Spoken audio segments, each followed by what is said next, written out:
नमस्कार, बहुत स्वागत है आपका। मैं हूं आपके साथ अमित शर्मा। शुरुआत करेंगे इस वक्त की बड़ी खबर के साथ। आज विधानसभा में बजट पर चर्चा होगी। बड़ी खबर आपको बता दें, आज विधानसभा में बजट पर चर्चा होगी। योगी सरकार ने कल बजट पेश किया था। आज बजट पर सदन में चर्चा होने जा रही है। सुबह 11 बजे सदन की कार्रवाई शुरू होगी। लगभग आधे घंटे का वक्त है जब सदन की कार्रवाई शुरू होगी और बजट पर चर्चा होगी। कल योगी सरकार ने सबसे बड़ा बजट यूपी के इतिहास का पेश किया था। कई सौगातें मिली है। सरकार का दावा है कि हर तबके का ख्याल इस बजट में रखा गया है। और आज जब सदन की कार्यवाही सुबह 11 बजे शुरू होगी तब बजट पर चर्चा भी होने जा रही है। बड़ी खबर आपको लखनऊ से बता दें, योगी सरकार ने कल बजट पेश किया था और आज इस बजट पर सदन में चर्चा होगी। सदन की कार्यवाही सुबह 11 बजे शुरू होगी। लखनऊ से बड़ी खबर आपको बता दें, आज सदन में बजट पर चर्चा होगी। 11 बजे सदन की कार्रवाई शुरू होने के साथ ही बजट पर चर्चा भी शुरू कर दी जाएगी। कल योगी सरकार के वित्त मंत्री सुरेश खन्ना ने बजट पेश किया था और योगी सरकार का दावा है कि यूपी के इतिहास का अब तक का सबसे बड़ा बजट यह है। योगी सरकार 2.0 का यह पहला बजट है। वहीं योगी सरकार की अगर हम बात करें तो योगी सरकार का 6वां बजट है ये।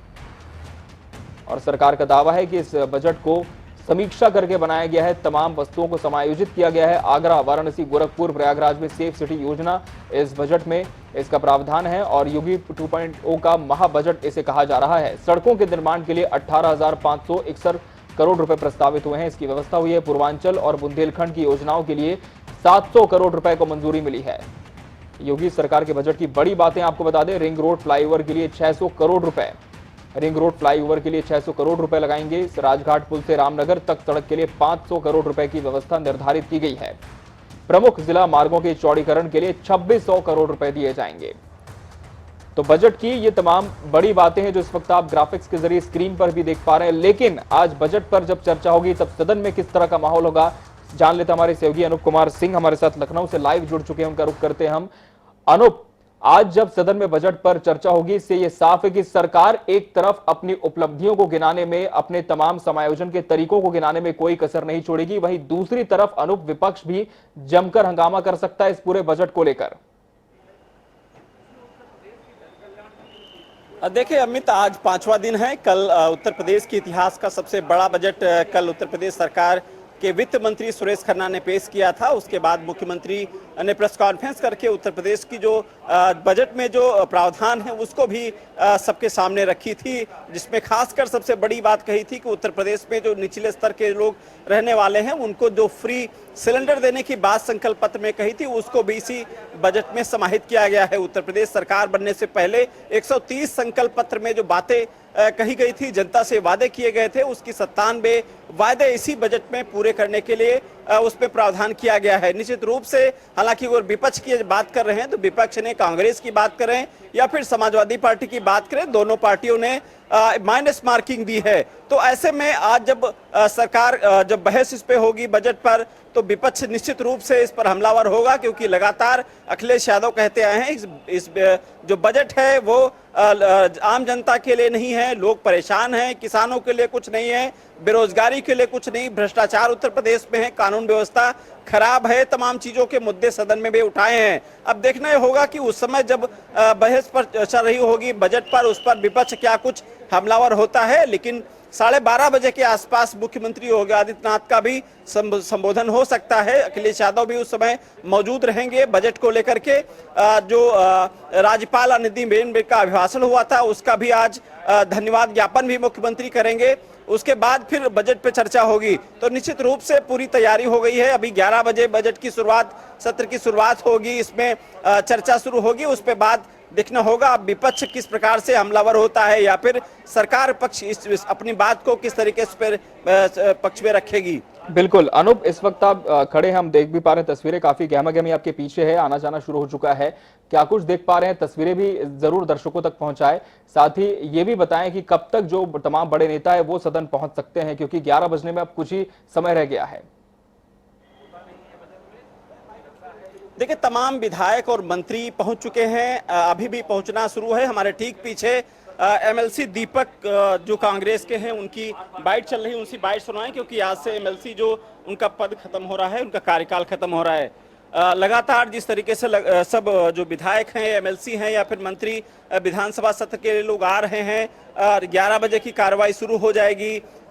इस पे सरकार जिस तरीके से कोशिश कर रही थी कि लगातार देखिए ये लगातार जो मंत्री विधायक हैं वो पहुंच रहे हैं।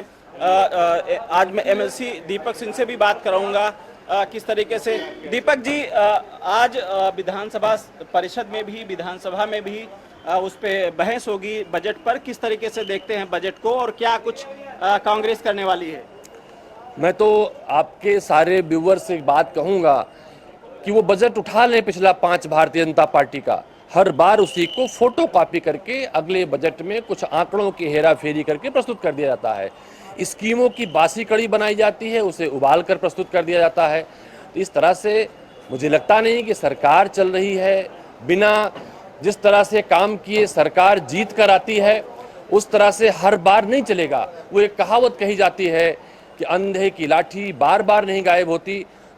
तो उत्तर प्रदेश के जन कल्याण के बारे में सोचें, स्कीमों की बासी कड़ी उबाल कर जनता के लिए ना प्रस्तुत करें। किसानों की आय की जिस तरह से बढ़ चढ़कर बात हुई थी, बात करना सरकार करी अब तक का सबसे बड़ा बजट है। उन्होंने जो संकल्प पत्र में वादे किए थे कि 130 वादे किए थे, इसमें 97 इसी बजट में समाहित कर दिए हैं। मूल्यांकन इस बात का होना चाहिए कि जो पिछली बार उन्होंने बजट में वादे किए थे उसमें कितने पूरे हुए, कोई नहीं पूरे हुए हैं। अगर हम यूं कहें सबसे बड़ा बजट है तो आज़ाद भारत से लेकर इस बजट तक हर बार बजट तो बढ़ के आता है। भारतीय जनता पार्टी जिस सफाई से झूठ बोलती है उस सफाई की तो माहिर है। इन्हें चुनाव लड़ना जरूर आता है लेकिन उत्तर प्रदेश का कल्याण करना नहीं आता है। उत्तर प्रदेश कई सारे मामलों में पिछड़ा है। इन्होंने लाइन ऑर्डर की बात की, जिस तरह से थानों में FIR लिखाने गई, महिला के साथ दुराचार हुआ, जिस तरह से उत्तर प्रदेश में हर मामले में पिछड़ता गया, हमारे रेशियो में हम पीछे होते गए। तो मुझे लगता नहीं कि उत्तर प्रदेश में भारतीय जनता पार्टी को किसी भी मुद्दे पर बोलने का हक है। मैं तो चैलेंज करता हूं विकास के किसी मुद्दे पर भारतीय जनता पार्टी के लोग बैठें और चर्चा कर लें। चर्चा होती है, चर्चा देखिए, चर्चा में भागते हैं, झूठ बोलकर चल देते हैं। चलिए, तो विपक्ष लगातार यहां पर अनूप तैयारी में नजर आ रहा है और सदन की कार्रवाई के पहले ही जिस तरह से तेवर है विपक्ष के, उससे साफ है कि आज जब कार्रवाई शुरू होगी तब सदन में काफी हंगामा हो सकता है, इसके आसार हैं। अनुप, हम आगे भी आपसे जुड़ते रहेंगे जब इस बजट पर चर्चा होगी, तमाम अपडेट्स आपसे लेंगे। फिलहाल बहुत शुक्रिया आपका हमसे जुड़ने। बढ़ते आगे और बात करेंगे बड़ी खबर की जो प्रयागराज से है। पूर्व सांसद अतीक अहमद से जुड़ी बड़ी खबर आपको बता दें, बेटे की अंतरिम जमानत पर फैसला सुरक्षित है। अतीक अहमद के बेटे की अंतरिम जमानत पर फैसला सुरक्षित है। हाईकोर्ट आज अपना फैसला सुना सकता है।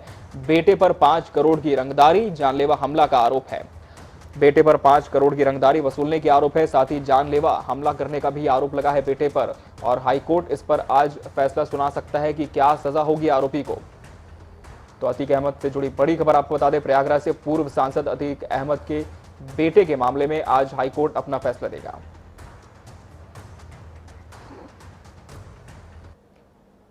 और इस बीच बड़ी खबर आपको बता दें, टीले वाली मस्जिद पर मामला गरमाया हुआ है। मुस्लिम समुदाय ने इकट्ठा होने का आह्वान किया है। मुस्लिम समुदाय ने आह्वान किया है कि अब एकजुट होना होगा।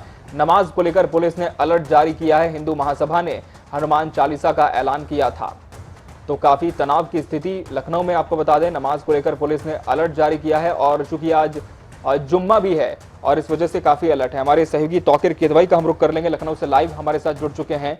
तौकीर, हिंदू समाज ने जिस तरह से ऐलान किया था कि हनुमान चालीसा का पाठ करेंगे, वहीं दूसरी तरफ मुस्लिम समाज भी एकजुट हो गया है, नमाज पढ़ने का ऐलान किया है। इस वक्त क्या कुछ आप देख पा रहे हैं, किस तरह की स्थिति है, किस तरह का माहौल है, साथ ही पुलिस ने किस तरह की व्यवस्था कर रखी है ताकि इलाके में तनाव ना हो?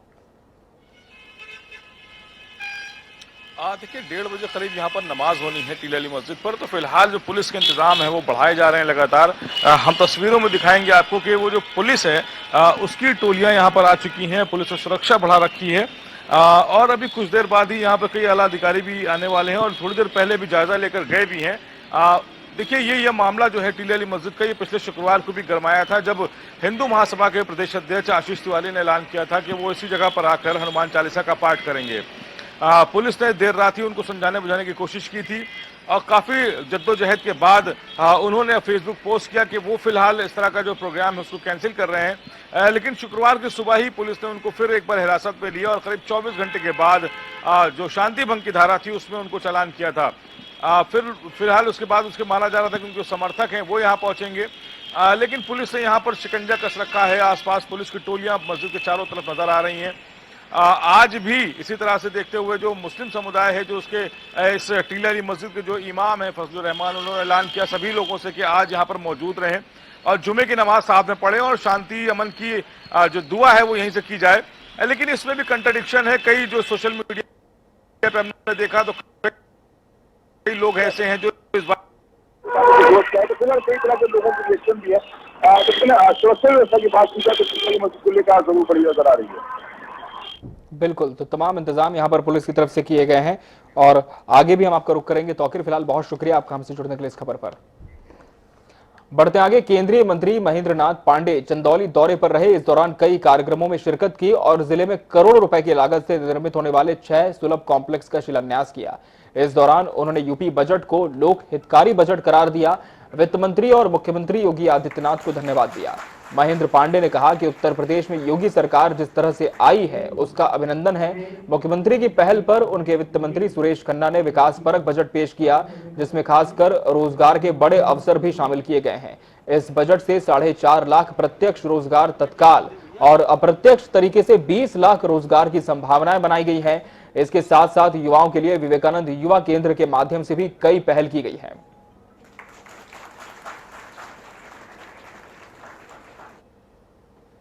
बसपा सरकार में उत्तर प्रदेश के कैबिनेट मंत्री और पार्टी प्रमुख मायावती के करीबी रहे नकुल दुबे ने गुरुवार को कांग्रेस का दामन थाम लिया। उन्हें कांग्रेस के वरिष्ठ नेता राजीव शुक्ला ने पार्टी की सदस्यता दिलाई। बताया जा रहा है कि नकुल दुबे ने कांग्रेस में शामिल होने से पहले पार्टी की महासचिव प्रियंका गांधी से भी औपचारिक मुलाकात की थी। इस साल अप्रैल महीने में बसपा प्रमुख मायावती ने पूर्व मंत्री नकुल दुबे को पार्टी से निष्कासित कर दिया था। उन्हें पार्टी ने अनुशासनहीनता करने और पार्टी विरोधी गतिविधियों में लिप्त होने की बात कहते हुए निष्कासित किया था। आपको बता दें कि बसपा सरकार और पार्टी में नकुल दुबे की गिनती बड़े ब्राह्मण चेहरों में होती है। अब सवाल यह है कि क्या नकुल दुबे ब्राह्मण चेहरे के तौर पर उत्तर प्रदेश में कांग्रेस का प्रतिनिधित्व करेंगे?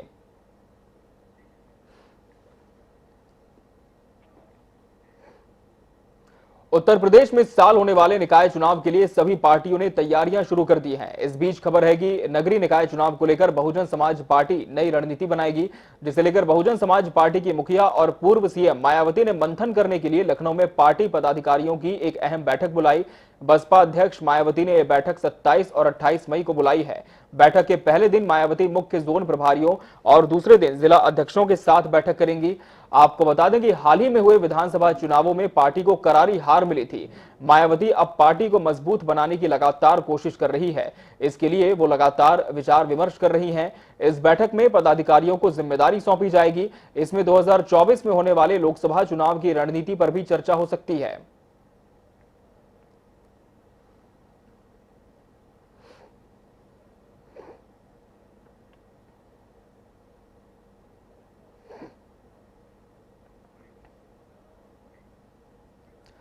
और इस बीच बड़ी खबर आपको बता दें, बड़ी खबर इस बीच आपको प्रयागराज से बता दें, सपा नेता आजम खान से जुड़ी हुई है। बड़ी खबर है, 12 मुकदमों में उन्हें जमानत मिली है, निरस्त करने की मांग है। 12 मुकदमों में मिली जमानत को निरस्त करने की मांग भी हो रही है और जमानत निरस्त की मांग वाली याचिका पर सुनवाई होगी। राज्य सरकार की याचिका पर हाईकोर्ट में आज सुनवाई होगी। 12 मुकदमों में मिली जमानत निरस्त करने की मांग की जा रही है आजम खान की। राज्य सरकार ने याचिका लगाई हाईकोर्ट में और इस मामले में आज हाईकोर्ट सुनवाई करेगा कि जिन 12 मुकदमों में आजम खान को जमानत मिली है उसे निरस्त किया जाए या नहीं। फिलहाल आजम खान सपा नेता जमानत पर बाहर हैं। सपा नेता आजम खान से जुड़ी हुई बड़ी खबर आपको बता दें, बीते दिनों ही जमानत पर बाहर आए हैं आजम खान और राज्य सरकार इस मामले को लेकर हाई कोर्ट गई है। 12 मुकदमे उन पर चल रहे हैं लेकिन जमानत मिल चुकी है और इस जमानत को निरस्त करने की मांग की याचिका पर आज हाई कोर्ट सुनवाई करने जा रहा है। बड़ी खबर आपको बता रहे हैं, आजम खान से जुड़ी हुई बड़ी खबर बता दें, उनकी जमानत पर निरस्त करने की मांग को लेकर आज सुनवाई है। प्रयागराज से ही बड़ी खबर है, महंत नरेंद्र गिरी की मौत मामले से जुड़ी बड़ी खबर आपको बता दें, आनंद गिरी की जमानत अर्जी पर आज सुनवाई है। मुख्य आरोपी आनंद गिरी की अर्जी पर सुनवाई है। शिकायतकर्ता के वकील ने कोर्ट से मोहलत मांगी थी। कोर्ट ने 27 मई को अर्जी पेश करने का आदेश दिया था और आज 27 मई को मुख्य आरोपी आनंद गिरी की अर्जी पर सुनवाई होगी। शिकायतकर्ता के वकील ने कोर्ट से मोहलत मांगी थी और कोर्ट ने 27 तारीख तक का वक्त दिया था। आज चूंकि मियाद खत्म हो रही है, ऐसे में कोर्ट आज इस मामले में सुनवाई करेगा। प्रयागराज से बड़ी खबर, महंत नरेंद्र गिरी की मौत से मामले से जुड़ी बड़ी खबर आपको बता रहे हैं। लखनऊ से बड़ी खबर है, यूपी में 2 आईपीएस अधिकारियों के तबादले हुए। मुनिराज जी गाजियाबाद के एसएसपी बने हैं, पलाश बंसल एएसपी ग्रामीण बनाए गए हैं, अलीगढ़ बने हैं। पलाश बंसल एसपी ग्रामीण अलीगढ़ बने हैं। 2 आईपीएस अधिकारियों के तबादले हैं। मुनिराज गाजियाबाद के एसएसपी बने हैं। तबादला आदेश की कॉपी इस वक्त आप स्क्रीन पर देख पा रहे हैं। पलाश बंसल एएसपी ग्रामीण अलीगढ़ बनाए गए हैं। लखनऊ से बड़ा अपडेट, आईपीएस अधिकारियों के तबादले हुए यूपी में। आपको बता दें 2 आईपीएस अधिकारियों के तबादले यूपी में किए गए। मुनिराज जी गाजियाबाद के एसएसपी बने हैं। वहीं इनके अलावा आपको बता दें पलाश बंसल एएसपी ग्रामीण अलीगढ़ बनाए गए हैं। और अब बात करते हैं पूर्वांचल की। 4 धाम यात्रा में आए श्रद्धालुओं की हार्ट अटैक से मौतों का आंकड़ा बढ़ते जा रहा है। बीते दिन रिकॉर्ड 13 मौतें हो गई और यात्रा शुरू होने के केवल 23 दिनों में 88 श्रद्धालुओं की मौत हो चुकी है। रुद्रप्रयाग के मुख्य चिकित्सा अधिकारी डॉक्टर बीके शुक्ला ने बताया कि गुरुवार को केदारनाथ में 4 और यात्रियों की मौत हो गई। आपको बता दें कि एक तीर्थयात्री की मौत अस्पताल में हुई है, जबकि अन्य तीर्थयात्रियों की मौत होटल और पैदल मार्ग पर हुई है। वहीं एक यात्री की मौत गंगोत्री में डूबने से हुई। वहीं दूसरी ओर विपक्ष लगातार सरकार पर हमलावर है और सरकार पर व्यवस्थाओं को लेकर कई सवाल उठा रहा है। धामी सरकार की ओर से 4 धाम में स्वास्थ्य सेवाओं को पहले के मुकाबले मजबूत किया गया है, ऐसा दावा है और कुल 169 डॉक्टरों को यात्रा में तैनात किया गया है। लेकिन 23 दिनों में 88 यात्रियों की मौत अपने आप में बेहद दुखद है। श्रद्धालुओं की मौत पर अब सियासत भी जमकर हो रही है। और सीधा हम रुक कर लेंगे देहरादून का। हमारे सहयोगी अजीत काम्बोज हमारे साथ जुड़ चुके हैं। अजीत, ये बेहद दुखद है कि जिस तीर्थ यात्रा को लेकर जो परिजन होते हैं वो इतने उत्साहित होते हैं और ये माना जाता है कि यदि आप कर लेते हैं इसे जीवन रहते तो मोक्ष की प्राप्ति होती है, लेकिन वहीं 23 दिनों में 88 तीर्थयात्रियों की मौत अपने आप में तो दुखद है ही अजीत, लेकिन इससे ज्यादा दुखद ये है कि अब इस पर सियासत भी जमकर हो रही है। बिल्कुल अमित, अगर उत्तराखंड प्रदेश की बात की जाए तो 3 मई अक्षय तृतीया के मौके पर 4 धाम यात्रा का आगाज हुआ था और 4 धाम यात्रा के शुरू होने के बाद से लगातार जो मौतों का सिलसिला है वो भी बढ़ने लगा है। बीते रोज के अगर आंकड़ों पर नजर डालें तो 88 मौतें अब तक चारों धामों पर हो चुकी है। तो साफ है कि सरकार की व्यवस्थाएं कितनी है, सरकार के दावे कितने हैं और हकीकत सच्चाई क्या है। सरकार दावे जरूर कर रही है कि सारी सुख सुविधाएं यहाँ पर मुहैया कराई गई हैं, लेकिन जो मृतकों का आंकड़ा है वो लगातार बढ़ रहा है। हालांकि इसमें जो बड़ी बात यह है कि ज्यादातर जो मौतें हुई हैं वो हार्ट अटैक की वजह से हुई है। तो साफ है कि जो पहाड़ी जनपदों की ओर रुख कर रहे हैं पर्यटक, तमाम श्रद्धालु जो यहाँ पर आ रहे हैं देश के अलग अलग राज्यों से, उनको लेकर सरकार गंभीर और साफ तौर पर यहाँ पर अपील भी की जा रही है कि जो भी यात्री उत्तराखंड प्रदेश में आते हैं, 4 धाम यात्रा पर निकल रहे हैं, तो पहले तो वो अपना मेडिकल चेकअप करा कर आए और अगर किसी भी तरह की दिक्कत उनको है तो वो किसी भी सूरत में 4 धाम यात्रा ना करे। पहाड़ में लगातार पल पल मौसम बदल रहा है, ऐसे में कई तरह की दिक्कतें यात्रियों को फेस करनी पड़ रही हैं। यात्री सीधा आ रहे हो, यात्रा की चढ़ाई जो है वो शुरू कर दे रहे हैं। सबसे ज्यादा जो दिक्कत है वो केदारनाथ धाम में सामने आ रही है, जहां पर लगातार मौतों का सिलसिला है वो जारी है। ऐसे में राज्य सरकार कोशिश जरूर कर रही है, पूरे यात्रा मार्गों पर मेडिकल फैसिलिटीज अवेलेबल जरूर कराई गई है, लेकिन दिक्कतें हैं वो कम होने का नाम नहीं ले रही है। सरकार की तरफ से जो व्यवस्थाएं की गई है उसको लेकर विपक्ष ने सवाल खड़ा कर दिया है। विपक्ष का साफ तौर पर दावा है कि सरकार ने जो व्यवस्था यहाँ पर की गई है, स्वास्थ्य सुविधा जो मुहैया कराने का दावा किया है, वो आम यात्रियों तक नहीं पहुंच पा रही है, जिसके चलते जो मौतों का आंकड़ा है वो लगातार बढ़ रहा है। और इसको लेकर सरकार को गंभीर होना होगा। सरकार को हर उस व्यक्ति का यहाँ पर चेकअप कराना होगा जो किसी भी तरह से यहाँ पर मेडिकल अनफिट नजर आ रहा है। लेकिन सरकार की तरफ से जो अपील है उसको दरकिनार करते हुए कई यात्री सीधे 4 धाम यात्रा पर पहुंच रहे हैं। व्यवस्थाएं, भीड़ इतनी ज्यादा है कि यात्रियों को लेकर सरकार गंभीरता से निर्णय लेने की बात सही कहा अजीत आपने कि भीड़ इतनी ज्यादा है कि व्यवस्थाएं दुरुस्त करने में भी शासन प्रशासन को काफी जद्दोजहद करनी पड़ती है। बहुत शुक्रिया अजीत आपका हमसे जुड़ने के लिए इस खबर पर। और इसी के साथ मुझे दीजिए इजाजत, नमस्कार।